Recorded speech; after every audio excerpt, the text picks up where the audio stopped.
The GPS tracker on my phone showed my wife Emily's car parked outside the Riverside Inn for the third Tuesday in a row.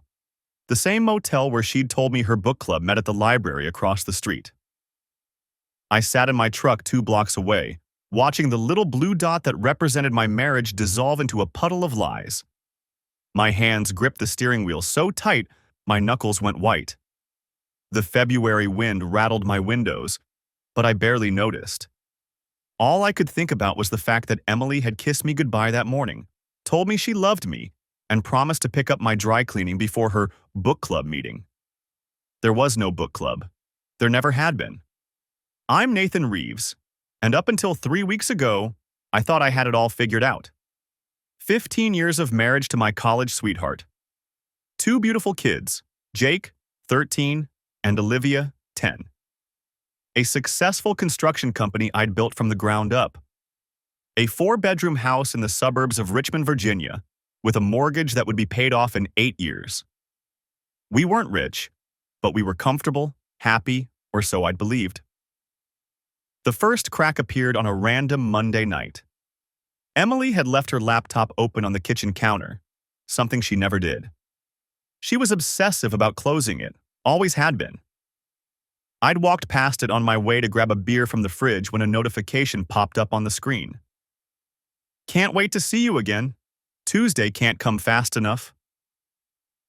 The message was from a contact saved simply as book club reminder. My stomach had dropped. Something about the wording felt off, too intimate, too eager. Book clubs didn't inspire that kind of anticipation. I'd stood there for a solid minute, debating whether to look further or trust my wife of 15 years. I chose trust. Biggest mistake of my life. But the message gnawed at me. Emily had started this book club 6 months ago, right after she'd gone back to work part-time at an accounting firm downtown. She'd seemed happier, more energetic, spending extra time on her appearance before these Tuesday meetings. I'd chalked it up to her enjoying having something for herself again, a break from being just mom and wife. The following Tuesday, I'd casually asked about her book club. What were they reading? Who else attended? Emily had rattled off answers smoothly, too smoothly.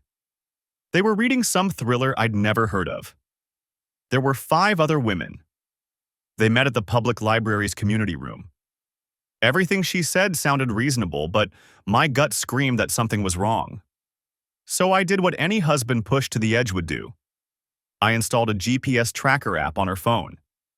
We'd always had each other's passwords, shared locations for safety, especially with the kids. This wasn't technically spying, it was verifying. At least that's what I told myself. The first Tuesday after I installed it, Emily's car went straight to the Riverside Inn. Not the library. The motel sat on the opposite side of town, a mid-range place that wasn't seedy enough to be obvious, but wasn't nice enough to be memorable. Perfect for people who wanted privacy. She'd stayed for exactly 2 hours, then driven to the library, grabbed a book from the front desk. I'd followed her that day, staying far enough back, and came home with a smile on her face and a new novel under her arm. The performance was flawless. I'd wanted to confront her right then, but something held me back. Maybe it was fear. Maybe it was the need to be absolutely certain before I blew up our entire life. Or maybe, deep down, I was already planning my next move. The second Tuesday confirmed the pattern. Same motel, same 2-hour window, same library stop afterward. Now, sitting in my truck on the third Tuesday, I wasn't just angry anymore. I was cold, calculated, and ready to act. But I needed proof. Real, undeniable proof that would hold up when everything came crashing down. I'd already consulted with a lawyer, discreetly. Virginia was an at-fault divorce state, and adultery was grounds that could affect everything from alimony to asset distribution. But I needed evidence. Testimony, photographs, something concrete. That's why I'd hired a private investigator named Tom Wilson. He was ex-military, recommended by my lawyer, and he specialized in domestic cases. He'd been following Emily for the past week, documenting everything. My phone buzzed. A text from Tom. Subject entered room 247 at 2:47 p.m. Male subject arrived separately at 2:52 p.m. White male, approximately 6'1", brown hair, business casual attire, getting photos now. My jaw clenched. There it was. The confirmation I dreaded and expected in equal measure. Another text. Sending you the photos in real time. You might want to pull over if you're driving. I was already parked, but my hands shook as I opened the first image. It showed Emily walking into the motel room, looking over her shoulder before entering. The second photo showed a man I recognized immediately. Brandon Foster, one of the senior partners at her accounting firm. He was 42, divorced, and according to his social media, a marathon runner and wine enthusiast. The third photo showed them embracing in the doorway before the door closed. I felt like I'd been punched in the chest. Seeing it in pixels made it real in a way that the GPS dot never had. My phone rang. Tom. You seeing these? He asked, his voice professional but not unkind. Yeah, I managed. I've got video too. Clear footage of both of them entering separately, timestamps, the works. This is solid evidence, Nathan. Whatever you're planning to do next, you've got what you need. The satisfaction I'd felt sitting in Tom Wilson's office lasted exactly 4 days. 4 days of sleeping in the guest room, claiming a pulled-back muscle. 4 days of watching Emily kiss me goodbye before her work, while I mentally cataloged every lie. 4 days of playing the devoted father at dinner, while my wife smiled across the table, her secrets tucked safely behind her eyes. On Friday, everything changed. I was at a job site when my phone buzzed with a notification from the Oakwood Elementary parent chat.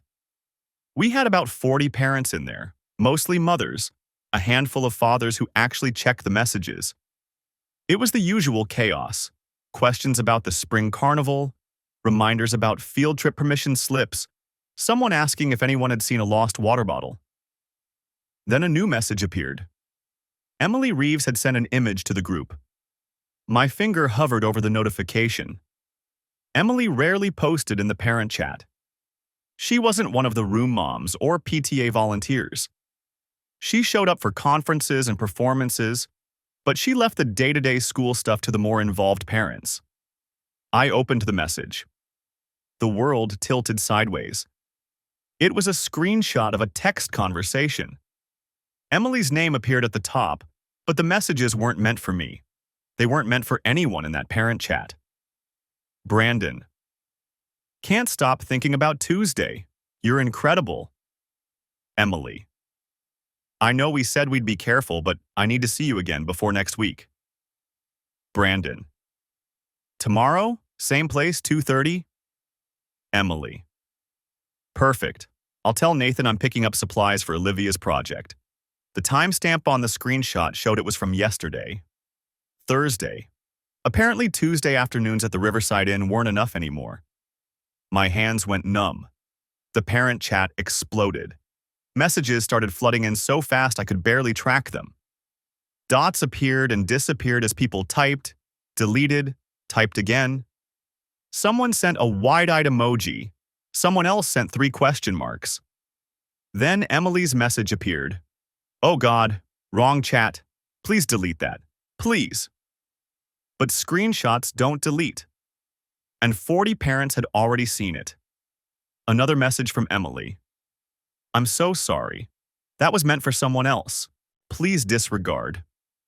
Ashley Bennett, one of the room moms, responded, Emily, we can all still see it.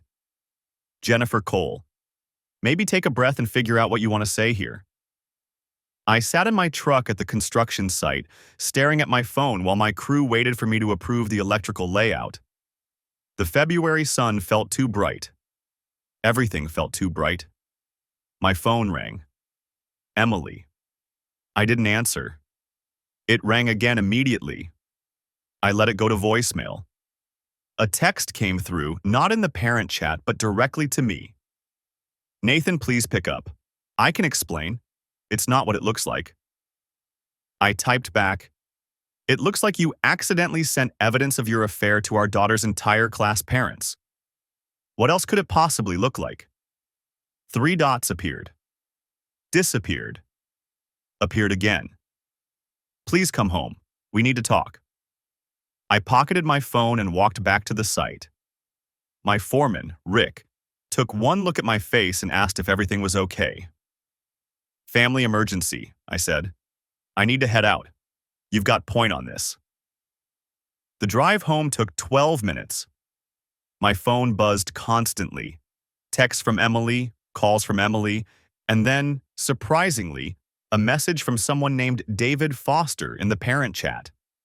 I didn't recognize the name immediately, but when I opened it, my memory clicked into place. David Foster, Brandon Foster's brother. His daughter Mia was in Olivia's class. The message wasn't in the group chat. It was direct. Nathan, this is David Foster. I think we need to talk. My brother is Brandon Foster. I just got a very interesting phone call from him. I pulled into my driveway. Emily's car was already there. I sat for a moment, reading David's message again. I typed back, I'm listening. The reply came within seconds. Can you meet me somewhere? Not your house. This is complicated. Starbucks on Maple, 20 minutes. I'll be there. I walked into my house. Emily was in the kitchen, her face blotchy and red. She'd been crying. Her phone sat on the counter in front of her like a live grenade. Nathan, save it, I said. I'm going out. Please, just listen. I've been listening for 3 weeks, Emily. I've been listening to you lie about book clubs and library trips. I've been listening to you make plans with our kids while you schedule motel visits. I'm done listening. Her face went white. What do you mean, 3 weeks? I mean, I've known since the beginning. The GPS tracker, the private investigator, the photographs, all of it. She grabbed the counter for support.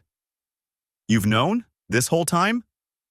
I was building a case, getting documentation, making sure I had everything I needed for the divorce. I picked up my keys.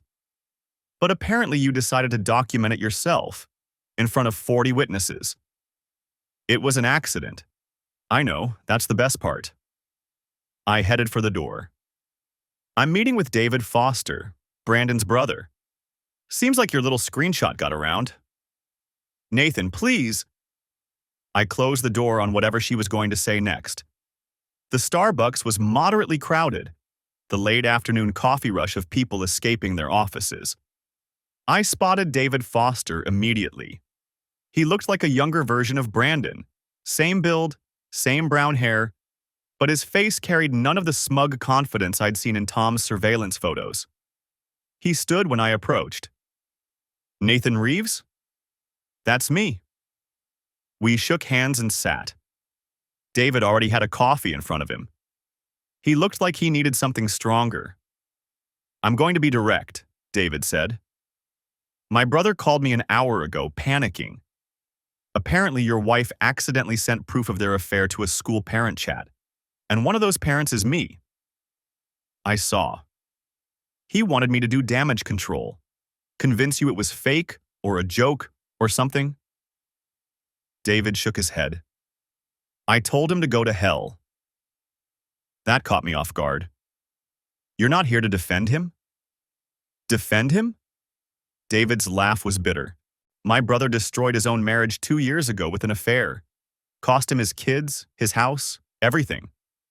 I watched my niece and nephew get torn apart because he couldn't keep it in his pants. And now he's doing the same thing to someone else's family? He met my eyes.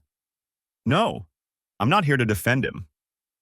I studied him carefully. Then why are you here? Because I have information you might want, and because I'm tired of watching my brother ruin lives. David pulled out his phone. Brandon's been bragging about this affair for 2 months, sending me messages about how different this one is, how Emily understands him. I've got texts, voicemails, everything. He slid his phone across the table. I scrolled through the messages.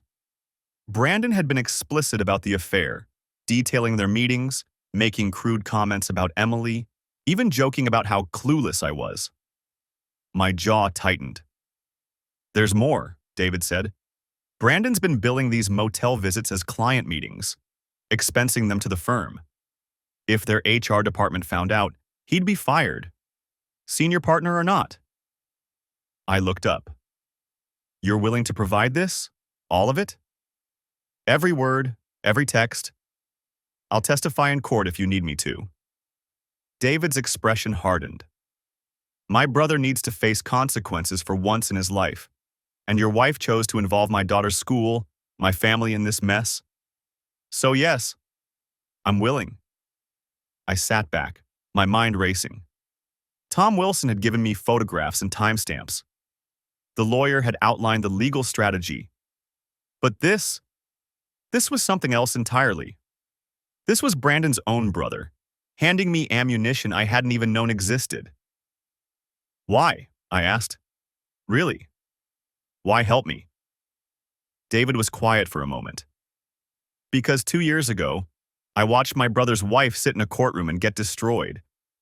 She didn't have proof. She didn't have evidence. Just suspicions and a good lawyer on the other side. She lost custody, lost the house, lost everything." He met my eyes again. "I'm not watching that happen to someone else, not when I can stop it." I extended my hand. "Thank you." We shook on it. My phone buzzed. Another message from Emily. "Please come home. I'll tell you everything. I'll do whatever it takes." I pocketed the phone without responding. David stood. "I'll send you everything tonight. And Nathan? Make him pay for this." "I intend to." I sat in my truck outside the house, staring at my phone. The screen showed David Foster's last message. "Call me when you're ready to talk strategy. We both have reasons to make sure they pay for this." The parent chat had gone silent after the initial explosion. 40 parents had seen those messages. 40 families now knew that Emily Reeves and Brandon Foster were having an affair. The screenshots David sent me showed the full conversation. Intimate messages that left no room for interpretation, sent at 2:43 p.m. to a group chat labeled Mrs. Patterson's class, 4th grade. My phone buzzed. Tom Wilson. "Nathan, I'm seeing some interesting activity on Emily's phone. She's made 6 calls to Brandon in the last hour, all under 2 minutes. She's also called her sister 3 times. "She knows," I said. "Everyone knows." One of the parents in that chat forwarded the screenshots to a Richmond Moms Facebook group. "It's spreading." I closed my eyes. This wasn't how I'd planned it. My strategy had been surgical, controlled release of information in a courtroom setting where I held all the cards. Now it was a wildfire, and I had no way to contain it. "Where is she now?" I asked. "Still at the accounting firm. She hasn't moved in 40 minutes. Brandon's car is still there, too." I checked the time. 4:15 p.m. I needed to pick up Olivia from soccer practice in 30 minutes. Jake was at his friend's house until 6. I had a narrow window to figure out my next move. David Foster's number appeared on my screen again. I answered. "Nathan Reeves." "David Foster, I know this isn't how you wanted this to go public." His voice was steady, almost apologetic. "But we can use this to our advantage." "I'm listening." "My lawyer says the public nature of the exposure actually strengthens both our cases. It establishes a clear timeline and demonstrates reckless behavior. Emily can't claim it was a one-time mistake when she sent those messages during work hours to a school chat." I pulled out the notebook I'd been keeping. 3 weeks of documentation, all time-stamped and cross-referenced. "What about Brandon?" "I've already forwarded the expense reports to his firm's managing partners. The messages Emily sent included references to their Tuesday meetings he billed to client accounts. That's fraud." "When did you send them?" 20 minutes ago. I wanted to move while everyone was still reacting. Brandon's in damage control mode right now, which means he's not thinking clearly." "Smart." I made a note. What do you need from me? Nothing yet. I wanted you to know that I've got your back on this. My ex-wife tried to take everything in our divorce. She had a better lawyer, and I wasn't prepared. I learned from that mistake. Why are you helping me? You barely know me. There was a pause. Brandon's been the golden child our whole lives. Better grades, better job, better everything. My parents still compare me to him at every family dinner. When I saw those messages, I realized he'd been bragging about this affair for months. He told our mother he was mentoring a talented young accountant. He made me feel like garbage for getting divorced while he was doing the exact same thing. Family dynamics. That explained the edge in his voice. I appreciate the help, I said, but I need to handle my own divorce my way. Understood. I'm just saying, if you need anything, I'm here. Brandon's made a lot of enemies at that firm. People are going to be very interested in those expense reports. After we hung up, I sat in the truck and tried to think through the implications. My carefully constructed plan had been blown apart by a single misclick. Emily had meant to send those messages to Brandon, but instead sent them to 40 parents, including David Foster, Brandon's brother, and the one person with both motive and resources to destroy him. The irony wasn't lost on me. My phone rang again. Emily. I let it go to voicemail.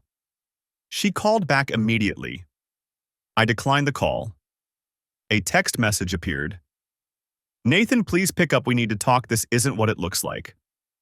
I deleted it without responding. Another text.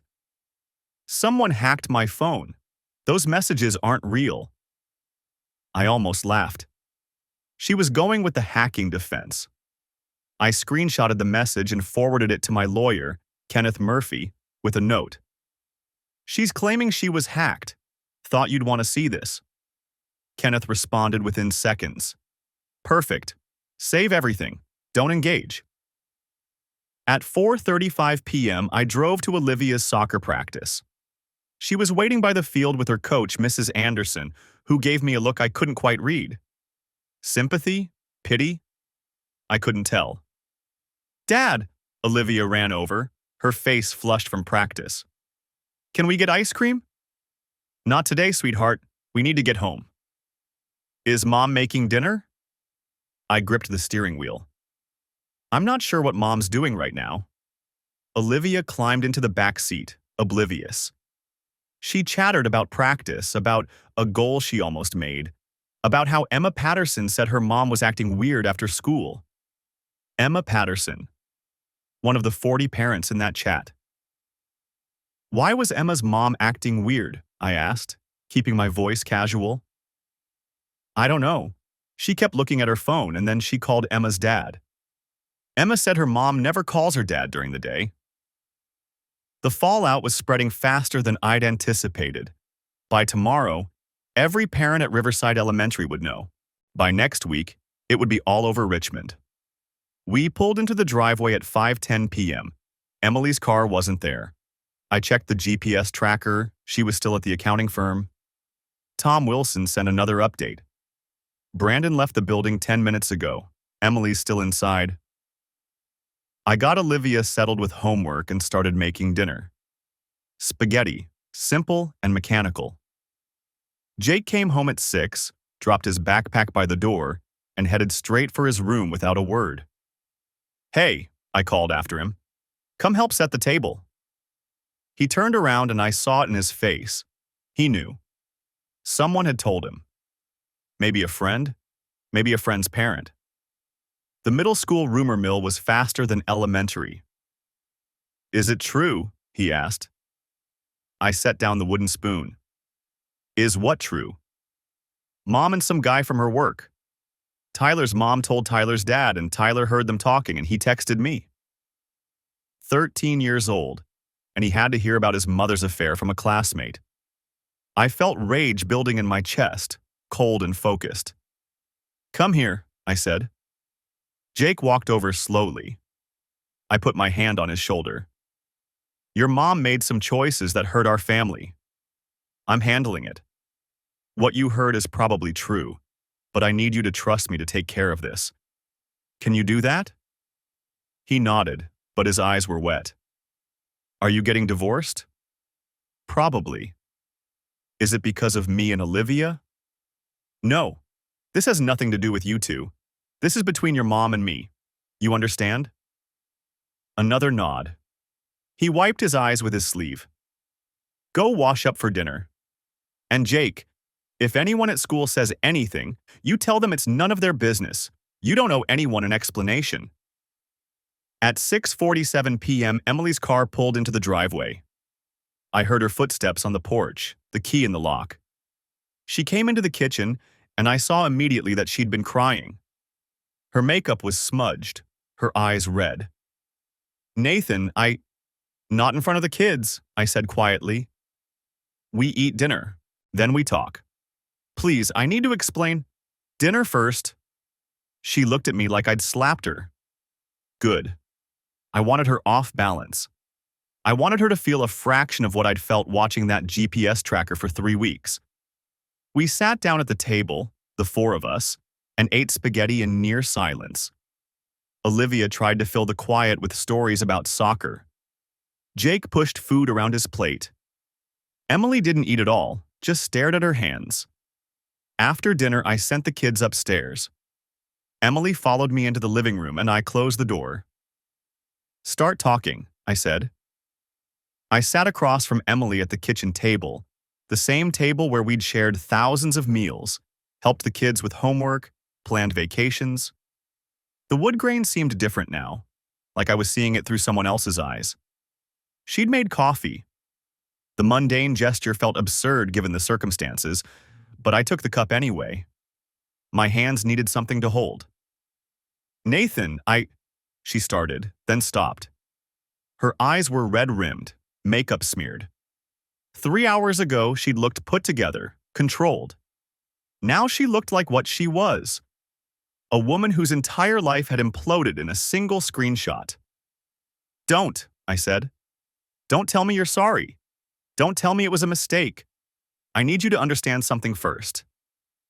She nodded, gripping her own coffee cup like a lifeline. I've known for 3 weeks, I said, watching her face.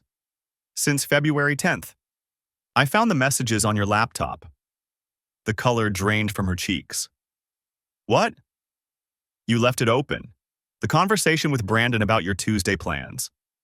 I kept my voice level, factual. You were sloppy, Emily. Just once, but that's all it took. Her mouth opened, closed. I watched her mind work, calculating, reassessing. I could see the exact moment she realized the full scope of what I'd known, what I'd done. The GPS tracker, she whispered. On your phone. Installed it the next day. I took a sip of coffee. It tasted like nothing. I've watched you drive to that motel every Tuesday for 3 weeks. Watched you park.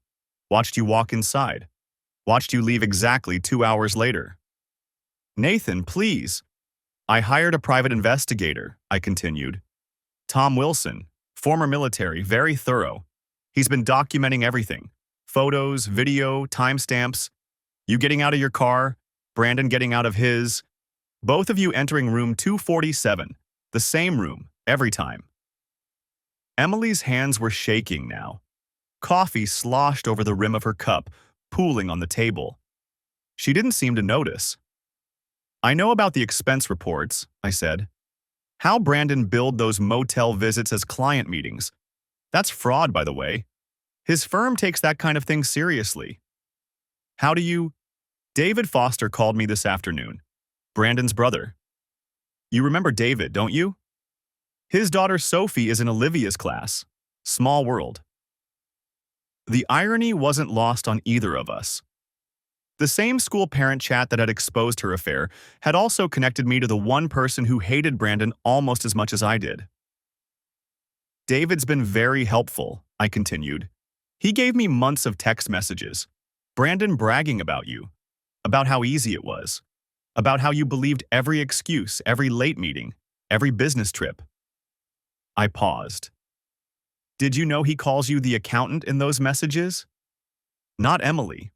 Not even Nathan's wife. Just the accountant. She flinched like I'd struck her. I've given everything to my attorney, I said. Virginia's an at-fault divorce state, in case you forgot. Adultery affects everything. Asset distribution, spousal support, custody arrangements. My lawyer's already filed the paperwork. You'll be served tomorrow. Tomorrow? Her voice cracked. Nathan, wait. Please. We need to talk about this. We can fix… Fix what? I set my cup down harder than necessary. Fix the fact that you've been sleeping with your boss for months? Fix the fact that our kids found out from their classmates? Fix the fact that 40 parents now know exactly what kind of person you are? I never meant for anyone to find out, she said, and immediately realized how that sounded. I mean, I never meant for it to happen at all. It just what? Just happened? I laughed, but there was no humor in it. You accidentally installed a dating app? Accidentally matched with Brandon? Accidentally drove to the same motel every Tuesday for months? Which part was the accident, Emily? She was crying now, tears streaming down her face. Part of me, a small, dying part, wanted to comfort her.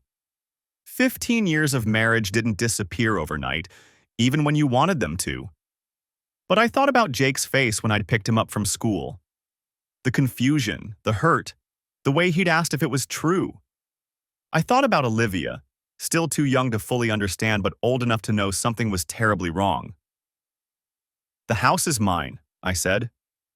My company paid the down payment, covers the mortgage. That's documented. The kids will stay with me. You can have supervised visitation until we establish a custody arrangement. But given the circumstances, I don't think any judge will favor you. You can't take my children from me?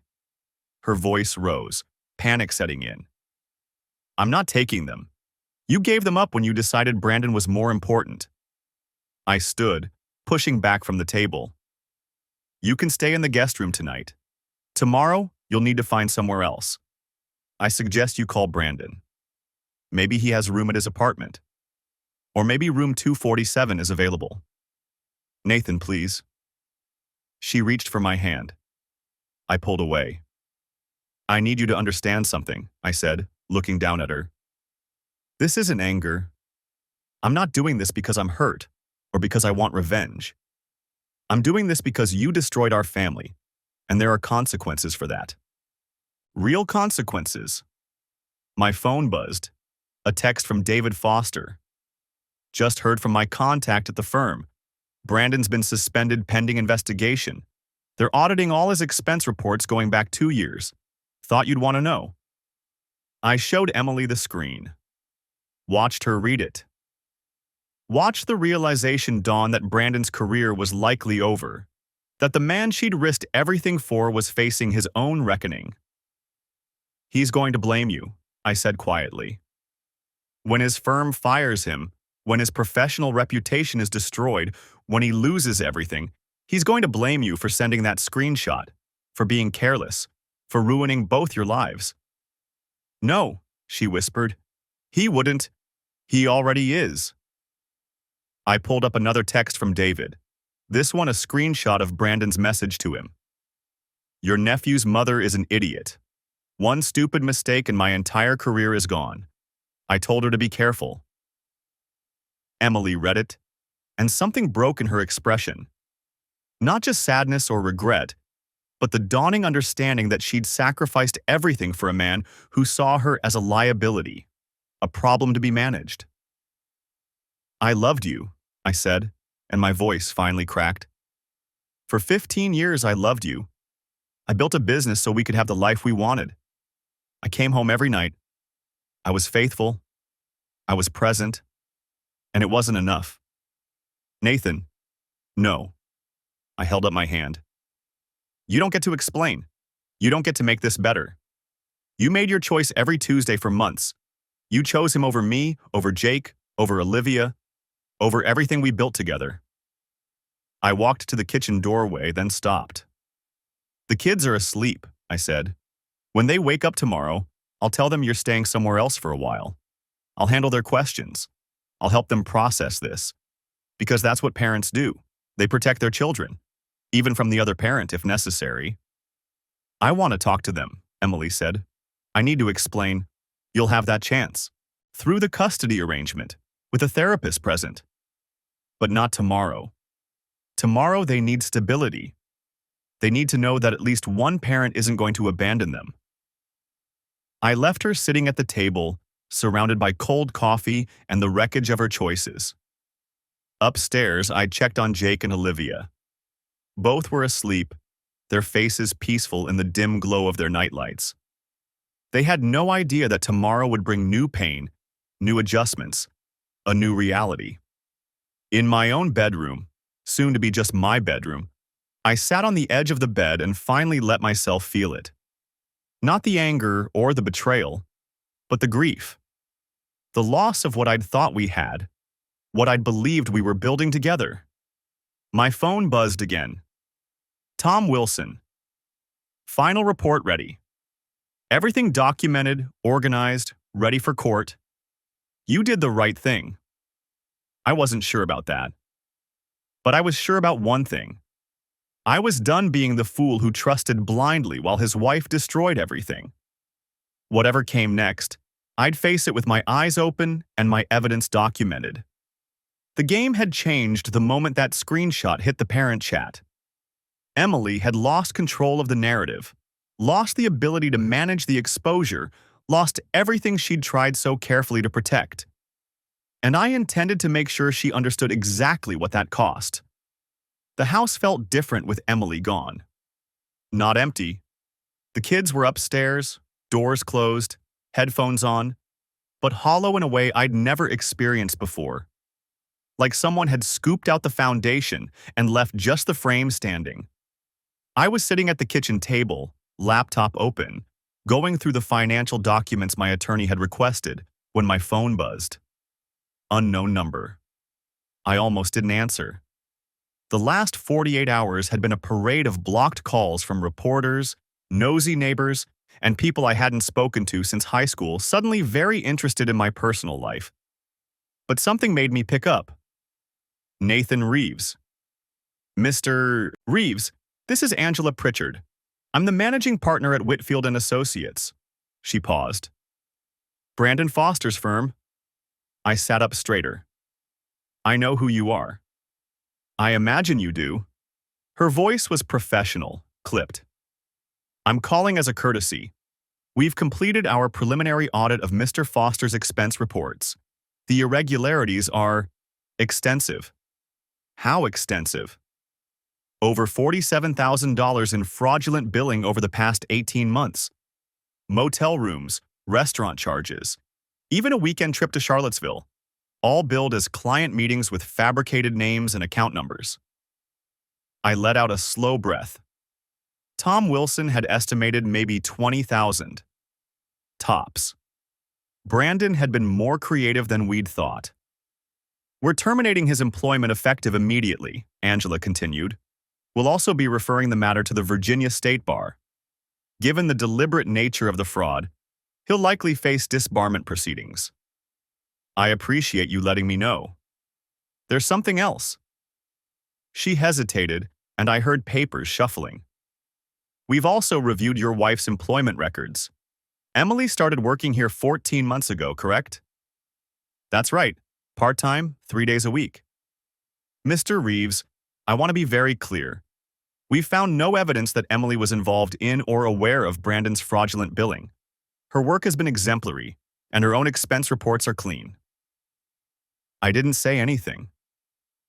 However, Angela went on, given the circumstances and the public nature of recent events, we think it's best if Emily doesn't return to the office. We're offering her 2 months severance, which is generous considering her part-time status.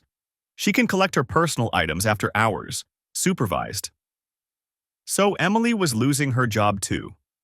The affair had cost her marriage, her reputation, her children's respect, and now her career. Part of me, the part that had watched that blue dot on my phone for 3 weeks, felt a grim satisfaction. The rest of me just felt tired. I'll make sure she gets the message, I said. Thank you. And Mr. Reeves? For what it's worth, I'm sorry. This whole situation is unfortunate. Unfortunate. That was one word for it. After we hung up, I sat staring at my laptop screen without seeing it.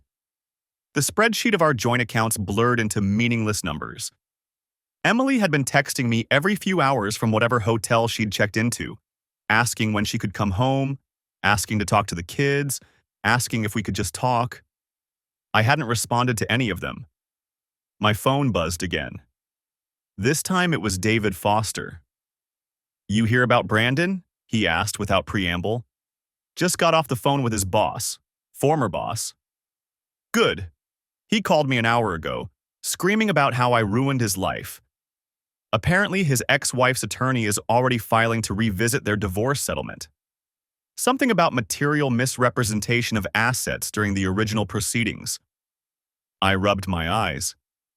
He hid money during his divorce? Looks that way.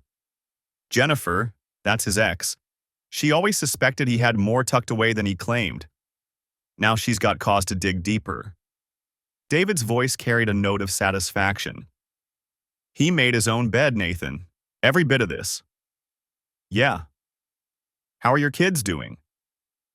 The question caught me off guard.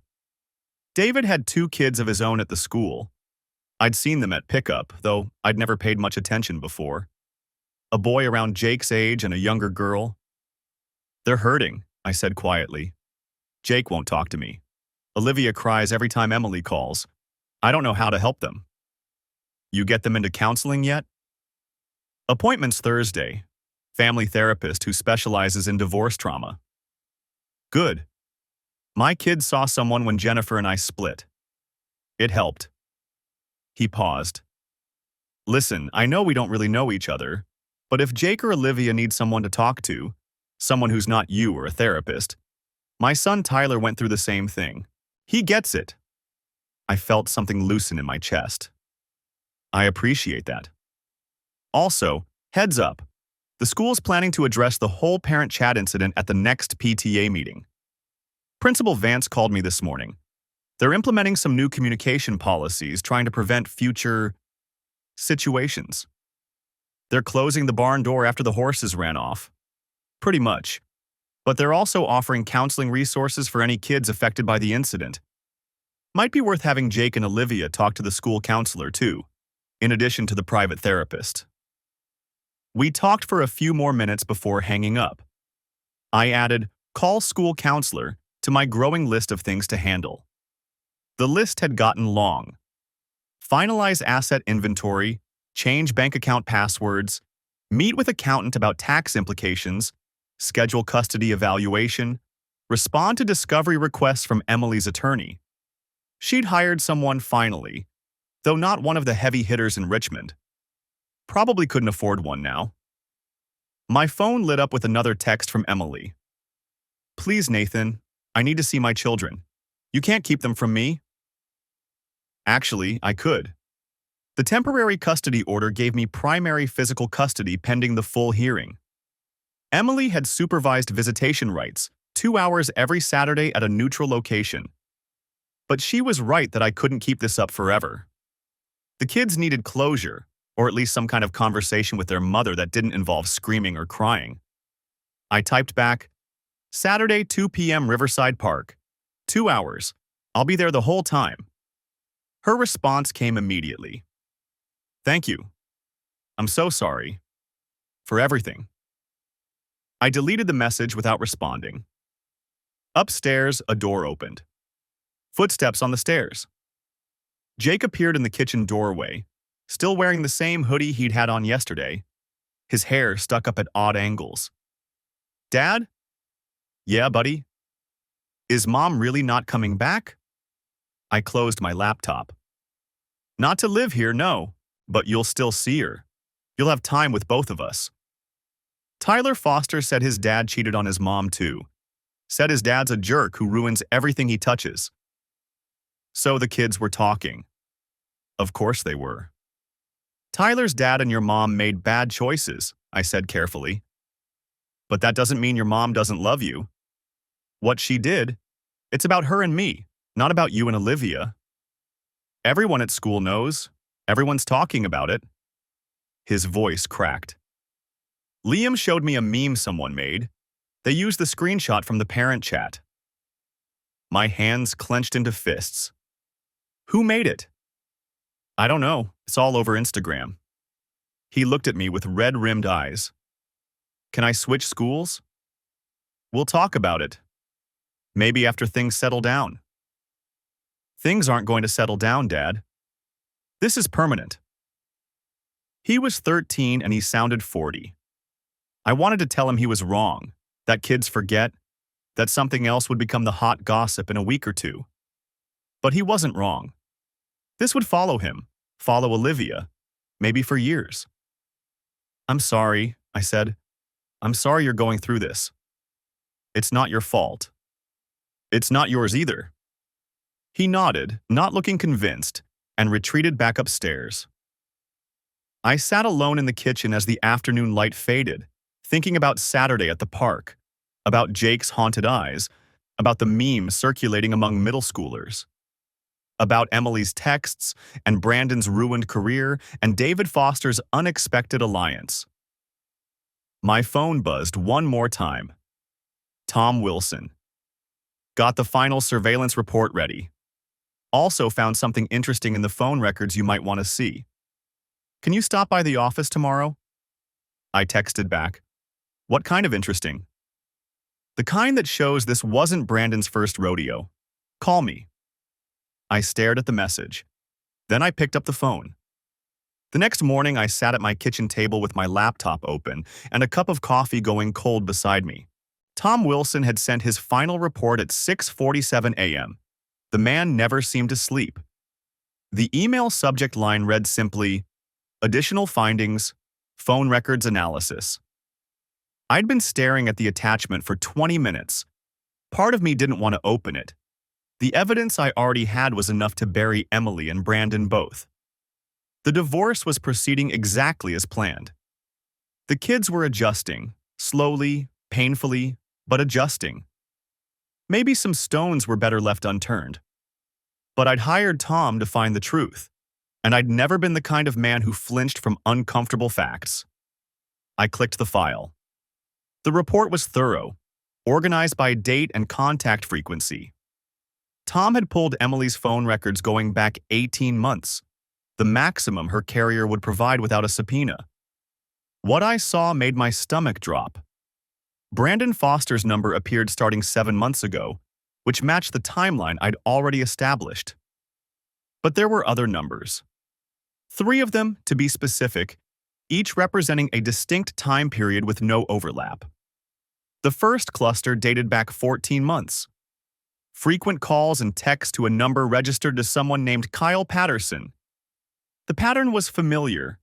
Midday contacts, evening exchanges, weekend gaps that probably indicated in-person meetings. The second cluster started 11 months ago, after the Patterson communication stopped. This number belonged to James Caldwell. Same pattern, different man. Lasted about 2 months. The third was someone named Andrew Mitchell. 3 months of contact, ending right before Brandon entered the picture. Tom's notes were clinical. Subject appears to have engaged in serial extramarital contact with multiple individuals over 14-month period. Pattern suggests practiced deception rather than isolated incident. Recommend cross-referencing names with subject's known associates and professional contacts. I sat back in my chair, the kitchen suddenly feeling too small. This wasn't a mistake. This wasn't Emily falling for her boss in a moment of weakness, some midlife crisis that spiraled out of control. This was systematic, deliberate. She'd been doing this for over a year, moving from one man to the next like she was shopping for groceries. My phone buzzed. David Foster. Nathan, got a minute? Yeah? My voice sounded hollow even to my own ears. Just heard from my contact at the firm. Brandon's officially terminated as of this morning. The fraud investigation is being referred to the state bar and possibly criminal prosecutors. Thought you'd want to know. Thanks, David. You sound off. Everything okay? I almost laughed. Just got some new information. Turns out Brandon wasn't Emily's first extracurricular activity. Silence on the other end. Then, how many? 3 others before him. Maybe more that didn't leave a phone trail. David let out a low whistle. Jesus, listen, I know this is rough, but in terms of your divorce case, this actually strengthens your position. Shows a pattern of behavior, not just a one-time lapse in judgment. I know. I rubbed my eyes. I need to send this to my attorney. Do that. And Nathan? I'm sorry, man. I really am. After we hung up, I forwarded Tom's report to my lawyer, Jeffrey Palmer, with a brief note. Additional evidence attached. Please review for relevance to custody and asset distribution arguments. His response came within 15 minutes. Received. This changes our strategy significantly. Can you come in today at 2 p.m.? We need to discuss how to present this. I confirmed the appointment and closed my laptop. The coffee had gone completely cold. I dumped it in the sink and checked the time. 8:23 a.m.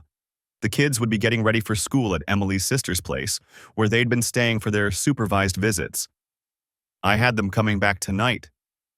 My phone buzzed again. This time, an unknown number. Mr. Reeves? This is Patricia Dunn. I'm calling from Westfield Elementary. Olivia's school. My chest tightened. Is everything okay? Is Olivia hurt? No, she's fine physically. But we've had an incident this morning I need to discuss with you. Can you come to the school? 20 minutes later, I was sitting in Principal Dunn's office while Olivia waited outside with the guidance counselor. Patricia Dunn was a woman in her mid-50s with kind eyes and the exhausted expression of someone who'd seen every variety of childhood drama. Mr. Reeves, I want to assure you first that Olivia isn't in trouble. But this morning, several students were showing around printed copies of the messages that were sent to the parent chat last week. My jaw clenched. Printed copies? Yes. It appears some parents showed the screenshots to their older children, and those images made their way to some of Olivia's classmates. 3 students were passing them around before first period. We've confiscated the papers and the students involved are being disciplined, but Olivia saw them. She's very upset. I closed my eyes. Can I see her? Of course. Olivia was sitting in a chair outside the office, her backpack clutched to her chest like a shield. Her eyes were red, and when she saw me, her face crumpled. Daddy! I knelt down and pulled her into a hug. She was shaking. They were laughing, she whispered against my shoulder. Madison and Becca and Tyler. They had pictures and they were reading them out loud and laughing, and everyone was looking at me. I know, sweetheart. I'm so sorry. Why did Mom do that? Why did she send those things where everyone could see? It was the question I'd been dreading. How do you explain to a 10-year-old that her mother had been careless in the worst possible way? That she'd been so consumed with her affair that she'd accidentally exposed it to 40 families, including her own daughter's classmates? Your mom made a mistake, I said carefully. A very big mistake. And I know this is hard and embarrassing, but it's not your fault. None of this is your fault. Can I go home? I looked up at Principal Dunn, who nodded sympathetically. Let me sign her out, I said. We drove home in silence. Olivia stared out the window, her backpack still clutched tight. When we got to the house, she went straight to her room without a word. I stood in the hallway listening to the sound of her door closing and felt a fresh wave of rage wash over me. It wasn't enough that Emily had destroyed our marriage. It wasn't enough that she'd humiliated me and herself. Now our daughter was being mocked at school, traumatized by her mother's carelessness. My phone rang. Jeffrey Palmer. Nathan, I just finished reviewing Tom's report. We need to talk before our meeting this afternoon. Go ahead. This pattern of serial infidelity is significant. In Virginia, we can argue this demonstrates Emily is unfit for shared custody.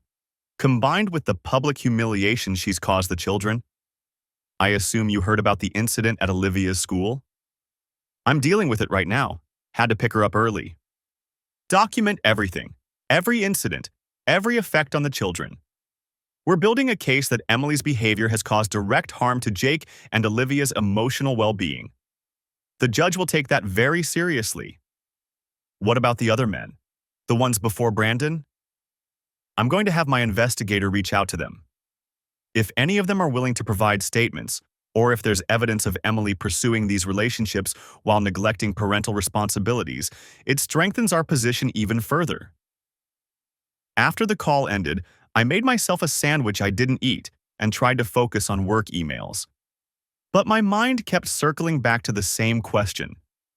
Who was the woman I'd married? The Emily I thought I knew, my college sweetheart, the mother of my children, my partner for 15 years. That woman wouldn't have done this. Couldn't have done this, but the evidence was irrefutable. She'd been lying to me for over a year, cycling through affairs with a practiced ease that suggested this was simply who she was now. Or maybe it was who she'd always been, and I'd just been too blind to see it. At 1:45 p.m., I checked on Olivia. She was asleep on her bed, still wearing her school clothes, her face blotchy from crying. I pulled a blanket over her and left a note on her nightstand. Went to a meeting. Back by 4. Love you. Dad. Jeffrey's office was downtown, in one of those converted historic buildings that tried too hard to look distinguished. His paralegal showed me to a conference room where Jeffrey was already waiting with a stack of documents. Nathan, thanks for coming in. He gestured to a chair. I want to walk you through our revised strategy. 6 months later, I stood in the kitchen of what was now legally my house, watching Jake help Olivia with her math homework at the same table where Emily had once sat crying over her exposed affair. The morning sun streamed through windows I had cleaned professionally last month. One of many small acts of reclaiming this space as ours. The divorce had been finalized 3 weeks ago. Emily got nothing. No alimony, minimal visitation rights, and a court order requiring her to contribute to the children's therapy costs despite her limited income. The judge had been particularly harsh after reviewing the phone records, the testimony from 2 of her previous affairs, and the documented impact on Jake and Olivia's mental health. Brandon Foster had been disbarred and was facing criminal fraud charges. Last I heard, he was working at his cousin's insurance agency in North Carolina, trying to rebuild a life that would never recover. His ex-wife had successfully reopened their divorce settlement and reclaimed a substantial portion of what he'd hidden. Emily was living in a 1-bedroom apartment across town, working as a bookkeeper for a small construction firm. Not mine, obviously. She saw the kids every other Saturday for 4 hours, supervised by a court-appointed monitor. The sessions were getting easier, according to the therapist, but Jake still refused to stay in a room alone with her. David Foster had become an unexpected friend. Our kids had playdates now, and sometimes David and I grabbed beers and talked about everything except our exes. His daughter and Olivia had formed a close bond, 2 kids who understood what it meant to have a parent betray the family. The parent chat incident had become something of a legend at Riverside Elementary, whispered about in cautious tones. The school had implemented strict communication policies, and several parents had quietly apologized to me for how the information spread. Most people just avoided the topic entirely, which suited me fine. Tom Wilson had sent his final invoice 2 months ago with a handwritten note. Glad I could help. You did everything right. I'd framed it and hung it in my office. A reminder that sometimes the high road means documenting everything and letting people face the natural consequences of their choices. Dad? Olivia's voice pulled me back to the present. Can we have pancakes for breakfast tomorrow? Sure, sweetheart. The chocolate chip kind? The chocolate chip kind. Jake looked up from the homework. Can Tyler come over this weekend? His dad said it's cool if it's cool with you. Yeah, that works. Tell him to bring his skateboard. Simple conversations. Normal requests. The kind of mundane family life I'd thought was lost forever. My phone buzzed. A text from Jennifer, a woman I'd been seeing casually for the past month. She was divorced too, understood the complications, didn't push for more than I could give. We were taking things slow, which was exactly what I needed. I looked at my kids, bent over their homework in the afternoon light, and felt something I hadn't felt in a long time. Peace. Not happiness, not yet. That would take more time. But peace with the choices I'd made, the evidence I'd gathered, the way I'd protected what mattered most. Emily had made her choices, and those choices had consequences. She'd lost her marriage, her reputation, her children's trust, her career, and her comfortable life. Every bit of it was a direct result of her own actions, documented and undeniable. I'd learned something in those weeks of watching that blue dot on my phone, sitting in my truck while my wife walked into a motel room. Trust isn't blind faith. It's earned through consistent behavior and lost through deliberate deception. And once lost, it can't be rebuilt with apologies or explanations, only through time and changed actions. The affair had been Emily's choice. The documentation had been mine. And the outcome had been exactly what both of those choices deserved. "Dad, you're staring into space again," Jake said, not looking up from his math. "Just thinking." "About what?" "About how lucky I am to have you two." Olivia rolled her eyes in that way 10-year-old girls do. "You're being sappy again." "I'm allowed to be sappy. It's in the dad handbook." They groaned in unison, and I smiled. We were going to be okay. It wouldn't be the life I'd planned, the family I'd thought we were building. But it would be honest. It would be real. And it would be ours. That was enough. The blue dot on my phone had led me to the truth, and the truth, however painful, had set us all free. Emily would have to live with what she'd done, with the family she'd destroyed for a series of meaningless affairs. Brandon would have to rebuild from the ashes of his own arrogance, and I would move forward with my children, teaching them by example that actions have consequences, that integrity matters, and that sometimes the hardest thing to do is also the right thing. The morning light caught the edge of Olivia's pencil as she worked through a fraction problem.